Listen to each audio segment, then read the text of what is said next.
Bienvenue sur la présentation de la licence de pilote privé avion, dont l'acronyme est PPL, qui veut dire Private Pilot License.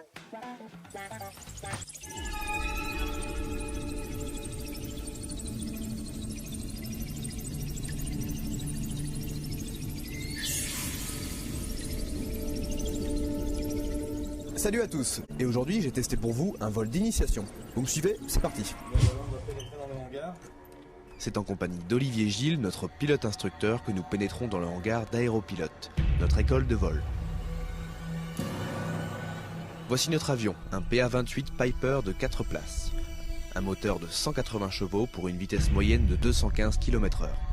Mais avant de décoller, une visite pré-vol s'impose. Donc on vérifie que l'avion soit apte à faire le vol projeté.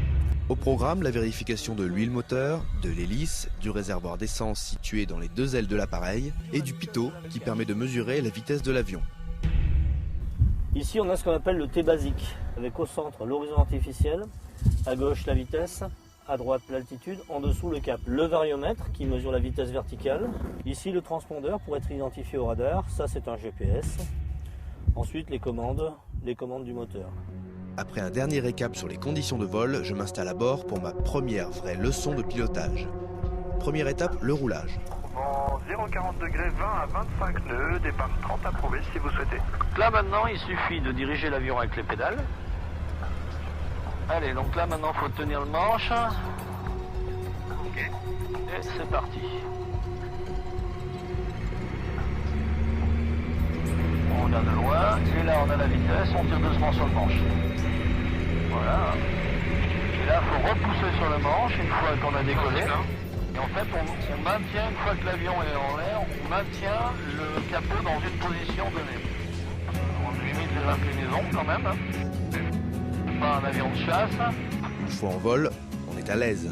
Presque un peu trop. À 45 degrés d'inclinaison, on commence à sentir une certaine lourdeur. À 60 degrés d'inclinaison, le virage est techniquement plus difficile et on se sent écrasé puisqu'on pèse 2 fois son poids. Après 20 minutes de vol, il est déjà temps d'atterrir. Une fois encore, l'instructeur me laisse poser l'appareil.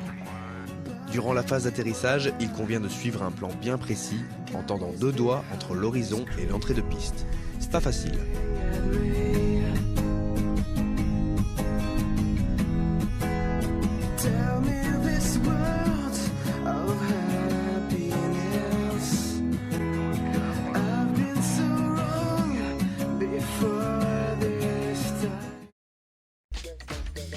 Cette licence a été alignée sur les normes de l'OACI par Transport Canada. Elle est reconnue dans le monde entier par tous les pays membres de l'OACI et plus. Il est possible de la convertir. Pour cela, chaque pays a ses propres règles. Par exemple, aux USA, il suffit de démontrer que vous avez une bonne connaissance de la réglementation aérienne, qui est semblable d'ailleurs à celle du Canada, que vous parlez et comprenez correctement l'anglais, et l'on vous délivre une licence américaine, automatiquement. En Europe, c'est un peu plus compliqué.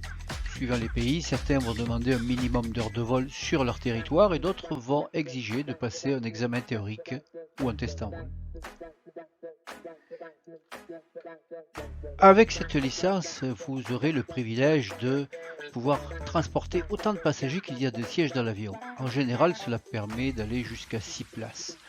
Vous allez pouvoir voyager à la grandeur du Canada et des États-Unis et y ajouter les annotations comme le vol de nuit, le VFR-OTT, qui on dit aussi VFR au-dessus de la couche, c'est au-dessus des nuages, le multimoteur, l'hydravion et aussi le vol aux instruments. Pour suivre cette formation, vous allez avoir besoin de matériel didactique suivant. Le guide d'études et de référence de Transport Canada, qui est un recueil de tous les sujets qui sont obligatoires pour passer l'examen théorique. Il est indiqué à l'intérieur d'ailleurs qu'il vous faut avoir 10 heures de vol pour avoir le droit de passer l'examen théorique et le médical canadien. Ensuite, vous allez avoir besoin de matériel comme le manuel Entre ciel et terre, qui est un manuel généraliste dans lequel on y retrouve toutes les matières considérées et même plus. Donc vous aurez plus que l'essentiel. Et à la fin même de ce manuel, on y trouve un recueil de questions. Il y en a à peu près 300, ce qui vous permettra de tester vos connaissances. Ensuite, on va y trouver l'AIM. L'AIM qui est le manuel d'information aéronautique de Transport Canada. Celui-ci est aussi un manuel assez générique dans lequel on va y trouver des informations comme le balisage d'aérodrome, le déchiffrage des messages, les facteurs humains, les licences, la réglementation aérienne. Ensuite, vous aurez besoin du RAC. Alors le RAC, c'est le règlement de l'aviation canadienne. Celui-là, on peut y accéder par internet. On peut aussi en avoir un extrait directement chez un fournisseur aéronautique. Et le RAC, c'est en quelque sorte le droit aérien. C'est un petit peu comme le code de la route. Il est aussi peu digeste, mais il est essentiel pour une bonne connaissance, effectivement, quand on évolue dans différents espaces aériens et différents aéroports. Et puis pour terminer, vous aurez besoin du manuel des conditions météorologiques de NAV Canada. Celui-ci est très bien fait, très bien illustré, très bien documenté. C'est un des meilleurs en la matière. Maintenant, sur le plan pratique, vous allez avoir besoin de matériel tel que les cartes de navigation, carte VTA qui est la carte de l'espace aérien terminal pour les espaces aériens contrôlés, la carte VNC qui est la carte pour la navigation propre, de règles qu'on appelle la règle OACI qui permet de mesurer les distances en milles nautiques ou en milles terrestres si vous préférez, mais généralement c'est en milles nautiques.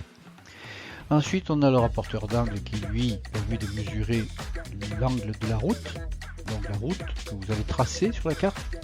Le calculateur qui va vous aider à calculer la dérive, calculer l'altitude densité, l'altitude pression, qui va vous donner des possibilités de calcul de conversion de litres en livres, de livres en kilos, de milles en milles terrestres, etc.